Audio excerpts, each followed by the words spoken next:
What's going on, guys? I'm Tim Kelly. He's Anthony SanFilippo. This is Phillies Stoplight here on Pattison. And Anthony, the Phillies sweep the Seattle Mariners, a team that certainly is, I think, is going to be a playoff team. Like, they have a pretty imposing lineup, a rotation with big names. The Phillies came through here this week and really dispatched of them without a ton of trouble. 48 hits, Tim, in 3 games, 29 runs. 48 hits, first time since 2007 in a 3-game series that they put 48 hits up in a series. That's telling you something. Like, they needed the offense to kind of come to life. Obviously, with the bad news with Zach Wheeler over the weekend, you kind of say, well, if this team's going to go anywhere in the postseason, they're going to have to score some runs now. They're going to have to support the remaining pitchers. They did it. They came out against a very good Seattle pitching staff and smacked them around the ball yard. Now, I know Seattle's been struggling. They've lost 7 of 8 now, 3 of them to the Phillies, but it didn't matter. I mean, you went up against 2 really good pitchers in Logan Gilbert and Luis Castillo. And then the third pitcher, Bryce Miller was coming back off of an injury. He's been out for a few months, so maybe he was a little bit rusty. But all 3 guys have a good track record in Seattle. And the Phillies, top to bottom in this lineup, just hit and hit and hit some more. It was a really impressive series. Well, and it really starts at the top. Trea Turner, and I'm going to get this stat right because you tweeted it out, with 3 hits in this game. Trea Turner had 6 multi-hit games in the last 7. He has 3 or more hits in 4 of them. So he had 5 today. Yeah, he had 5 today. It's just, there were stretches the first 2 years with Trea Turner where you saw glimpses of what he had been. This, to me, though, and I wrote this earlier this week, Trea Turner offensively has been excellent this season. I think he deserves credit for buying in, because he could have, when Rob Thompson asked him before this season, hey, can you just focus more on contact? He could have just said no, or he could have said yes and not really done it. He's really bought into that, make contact, get on base. And look, I try to be a fair person. I pointed out when his defense wasn't good, and I'm not saying he's Jimmy Rollins at shortstop, but all the metrics say he has drastically improved. He may even be, I don't think he'll win a Gold Glove, but he may be a finalist for a Gold Glove. This has been the best version of Trea Turner that the Phillies have gotten, and the best, it's really, this is the version you expected you were getting when you signed into this deal. Correct, and I was just about to say, I'm glad you said it. Like, he was okay the last 2 years. Wasn't bad. It was okay. He was an all-star last year, right? I mean, so it wasn't like you were getting a bad version of Trea Turner, but when you pay $300 million for a player, you expect MVP caliber type of production. And Trea Turner's finally giving you that this year. Not to say he's an MVP candidate this year, but he's certainly one of the top players in WAR in baseball this season. He's back over 300 now. He's leads the National League in hits, second behind Bo Bichette, his son, Bo Bichette, by 1 hit. Bo Bichette has 1 more hit than Trea Turner through today. Really just doing everything that a leadoff hitter is supposed to do for the Phillies, and he's so productive. And, he's even driving in runs. Now, that's courtesy of the bottom of the lineup doing some things right, getting on base. But he's driving in runs, and then you got Schwarber and Harper behind him. If that's how the Phillies are going to go, not to say that they're going to score 29 runs every 3 games, but if that's the way that they're going to go with consistency, they're a dangerous team. Really, just top to bottom. Well, you mentioned the bottom of the lineup. Bryson Stott has really gotten going these last few weeks, and he mentioned it about Trea Turner, that it is kind of a contagious feeling. When I asked him, he said, like, it feels like Trea Turner's had 3 hits every game for the last 3 weeks, and when the guy's getting on at the top of the lineup, you want to kind of continue with that. And the flip side of that is when Trea Turner comes up and guys have gotten on in front of him, he wants to kind of just keep the line moving, and singles become a lot more valuable when there's guys on in front of you. Then it's great to lead off the first inning with a single. It's better when you're coming up in the leadoff spot, but you're the second or third hitter in an inning, and Bryson Stott singled or doubled right in front of you. So a tremendous stretch for Trea Turner. And you mentioned, like, he's not going to win MVP, but he is, like, within the top 5 or 6 now, according to Fangraphs, in WAR. Like, it's not out of the question in my mind he's a top 5 finisher in MVP voting, and I think anyone would have signed up for that. Certainly 2 or 3 weeks ago when he was really struggling, that didn't even seem to be in the realm of possibility. He's been so good these last few weeks that who knows? I mean, he could easily be like a 5th place MVP finish, that type of season, and that's huge when, You have other stars. Kyle Schwarber could be second or third. I don't think he's going to win it, but second or third. If you get 2 of the top 5, you're in a really good spot. You're also in a really good spot depending on how your outfield goes. And we'll get into the Castellanos angle of it in a second, but all of a sudden, Max Kepler is showing signs of life. Brandon Marsh has had a great month. Harrison Bader had some really nice swings today, and I'm amazed at how he's adjusted to what they now call Monty's angle in left center field. It's one of the quickest adjustments I've ever seen from a center fielder here. You're getting some production out of your outfield. You absolutely are, and kudos to Paco Figueroa for working with him on that angle. I mean, look, Harrison Bader is one of the better defensive outfielders in the game as it is. Yeah. Right. So, but it is something when you're coming to a new team and you have a quirky aspect of the field to kind of, it might take a little bit of time to learn it. He made 2 plays over the weekend against the Mariners coming off of that wall that were really, really good plays by him. One, he kind of overran, but then kind of adjusted and fixed himself and was able to make a nice play. And the second one, he played perfectly. And Rob Thompson even mentioned, Marsh and Castellanos in those both instances, backing him up and getting into position really well. So actually all 3 outfielders kind of moving at the same time. But really, Bader's done a nice job out there. And yeah, Max Kepler, man, 3 hits again today, hit a home run. I think his best swing was the one that wasn't a hit. He scalded it to center field. It got caught by Julio Rodriguez, but it was a really good swing. It was. He's had a bunch of those, but really starting to get some production out of Kepler. And look, it's not. I was a guy who was saying that they should have DFA'd him 3 weeks ago, 2 weeks ago, whatever it was. I think pretty much everybody was. Yeah, we weren't alone. But I guess you got to say at this point, obviously things could fall off, but he's going well right now. But kudos to the Phillies for believing in him beyond when most of us would have said we're ready to cut bait. And they had some financial incentives to continue believing in him. But I do think we're at the point now where I don't feel like the Justin Crawford thing's going to happen this season. I think this is what you're rolling with from here because you have the 4-man rotation, and that includes Marsh, Bader, Castellanos, and Kepler. But you also have Weston Wilson, who's turned the corner offensively and is playing in left field a lot of times against left-handed pitchers. So you have this rotation. It seems like a lot of guys have bought in. The interesting angle, though, of course, is Nick Castellanos, who was out of the lineup today for the second time in 5 games. And I asked him, do you think it's a platoon? And he said, I don't know. You'd have to ask Rob Thompson about that part. And I kind of asked him to elaborate, like, does Rob tell you the night before you're not going to be in the lineup? How does that go? And he said, quote, he told me yesterday that he wants to make sure my knee stays good. Bader is pretty frustrated right now, so he wants to get him consistent at-bats or some more consistent at-bats. So he said, bear with me.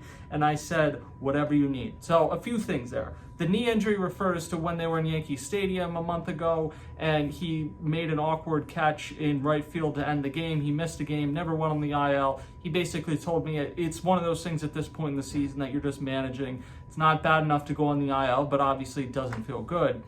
But I mean, the elephant in the room here is he's in the 4th year of an $100 million contract, and platooning might not be the right way to look at it, but it is a rotation now in the outfield, and he's as much a part of it as Brandon Marsh is in left field or whoever in center field. Yeah, no, and really the way it works is you're going to get, at least for a little while, against left-handed pitching, it's going to be Weston Wilson in left, Harrison Bader in center, Nick Castellanos in right.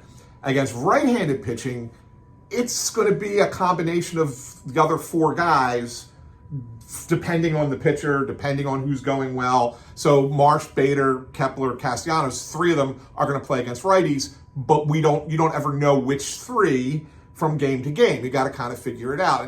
And one of the questions that I asked Rob this morning is this something that you plan on doing, for the rest of the season? And he said, I can't commit to that. Yeah. Because he said if you get 3 guys that are going good and 1 guy's not, well, then he's going to just go with those 3 guys. So in a lot of ways, even though it is a rotation and not a platoon, which is the correct way of saying it, it's them competing for playing time. And that's what they've done is they've created competition for playing time amongst those 4 outfielders, and the 3 guys who are going best are the ones that are going to probably get the lion's share of the at-bats. And it could mean Nick Castellanos sits down on the bench more often than he has in the past. Yeah, and I think it's the right move, but you are setting yourself up for a situation where I think there's a chance none of these guys are back next year. Like Bader can definitely get more playing time if that's what he decides to pursue in the offseason. By the way, he told me he's not frustrated necessarily with the results. It's just kind of a trust the process thing. He feels like he's doing good work and results are going to come, and they started to today, and he's also played really good defense. So you have that part of it. But I think Castellanos, you may get to a point in the offseason where all parties involved decide what's best is to find an amicable way to depart, and he goes in another direction the Phillies do. Right now, though, Bader said this is about more than just my at-bats or whether I play a few more games. You have the goal of winning a World Series, and he's bought into that. Kepler's bought into that. Castellanos, I think, has bought into it, even though all of them have acknowledged, yeah, of course, we'd like to play every day, and I certainly think that Castellanos at times in his career has been that. He just isn't that right now. So they're in an interesting situation trying to balance that, but I don't think there's any question right now it's the right move to kind of have these guys sing for their supper, basically. Well, I mean, when you really look at it, and I know Marsh has played well lately and Kepler's playing better now, but if you look at them on the whole, I mean, they're all kind of the same offensively, right? For the whole season. Some guys a little higher batting average, some guys a little higher slugging. Castellanos is obviously the odd guy out when it comes to defense. The other three are significantly better than him, but they're basically at the plate. You throw it against the wall and see what sticks, right? And I think so that it is the right thing to do at this point. And let's see what happens. There's 30 some games left. Play them out, see where you're at come October 1st, and then go from there. And I think that's what Rob Thompson's going to try and do. I do think, this is my prediction, it's going to get to a point where the best scenario is Bader plays every day in center, and then left field's a platoon with Marsh and with Wilson, and right field's a platoon with Kepler and Castellanos. I think that may ultimately prove to be the best thing, but you have, whatever it is, 5 weeks now to figure that out. Yeah. Nationals back into town this weekend after the Phillies were in D.C. Last weekend, it will be Taijuan Walker taking the ball, the resurgent Taijuan Walker taking the ball on Friday. Saturday, it's Aaron Nola, and Sunday, it's Ranger Suarez. It's insane. Out of these three pitchers, Walker, Nola, and Suarez, the one that we have the least questions about right now is Taijuan Walker. Yeah, it's been one of the best stories, I think, in baseball this year, because this guy was almost DFA'd last season. And he was completely unusable at the end of the year, and in the playoffs, they were never, even if they got past the Mets, they were never going to use Taijuan Walker. They didn't promise him a job. They said, okay, you're going to be at spring training, work on this weighted ball program in the offseason, but we're not promising you anything. And he's been as consistent as almost any pitcher outside of, Wheeler and Sanchez this year for the Phillies. And so it's real credit to him. And you look at that and say, he's as reliable as they come for a number 5 starter, which is really what he is. He's the number 5 guy. He's giving you better production as a number 5 starter than almost any number 5 starter in baseball. If you go around and look at every team's number 5 starter, and this sounds like a good story idea, Tim. You look at everybody's number 5 starter and compare them to Taijuan Walker, I guarantee you Walker's at the top of the list. Well, and most teams don't have a consistent guy in that spot. And I guess Taijuan Walker, to a degree, hasn't consistently been in that spot. But when he has, you feel pretty good. He's going to go 6 innings, give up 3 or 4 runs. You're going to have a chance to win the game. You're not going to win the game 2-1 most likely. But look, the contract hasn't panned out how they hoped. But I think if he had been DFA'd last year, he certainly wouldn't have gotten a major league deal in the offseason. I'm not even necessarily sure he would have got an invite to spring training with how poorly he pitched last season. That he's done this, it's a true testament to him. He has been a pro's pro throughout this whole last year and change, and he's kind of made it out the other side. So props to him. The Phillies need Aaron Nola to make it out the other side, because certainly with Zach Wheeler, and we don't know anything, I would be extremely surprised if Zach Wheeler pitches again this season. They need somebody else to step up, and great that Jesus Luzardo stepped up today. Ranger Suarez looked good in his most recent start, and obviously Christopher Sanchez, you would feel good about going into game 1, but you're going to need a fourth starter. You're going to need insurance if Suarez and or Luzardo slips up, and Aaron Nola to me is still the most obvious guy. Not only that, Tim, you talk about the other three guys, Sanchez and Ranger Suarez and Jesus Luzardo, they're all left-handed. Yeah. You need a right-handed, at least one right-handed guy that you can throw in the postseason. Otherwise, teams are going to be prepared for three lefties that they're going to face, right? Teams are going to position their rosters. When you talk about the guys at the teams that have platoons, and they say who's the 10th, 11th, 12th guy on our roster, we're going to put guys on there who hit lefties, and that's going to be a detriment for the Phillies. I would think that you need at least one of Nola or Walker to really become a guy. And if we're being fair and being honest, you're not thinking about starting Taijuan Walker in the postseason. So Aaron Nola has to be that guy, all right? And I know his first start back from the injury was not ideal. He got torched in the third inning against Washington on Sunday. You got to at least sit there and say, he hasn't pitched in 3 months. Let's give him a break. But if that continues Saturday or the next start after that, whatever, then all of a sudden you got to wonder if Aaron Nola is even a consideration for this team coming up. Well, it's just such a weird feeling watching people talk about Aaron Nola like, oh, he's terrible, and he's had a bad season. There's no when he's been healthy, he's had a bad season. You don't have to whisper that. It's such a weird feeling. It reminds me of the end of Ryan Howard's career, where it's like, normally when a guy's having this type of season, you call them out, but this is a franchise icon, someone that is one of the 10, if not 5 best pitchers in the history of the team. It's weird for me to see people saying, oh, Aaron Nola sucks, Aaron Nola this and that, because he's done so much, but ultimately they do need better results from him, and this weekend would be a great place to start. So that's going to do it for this episode of Phillies Stoplight. Check out all our content on Pattison, and we will talk to you guys next time.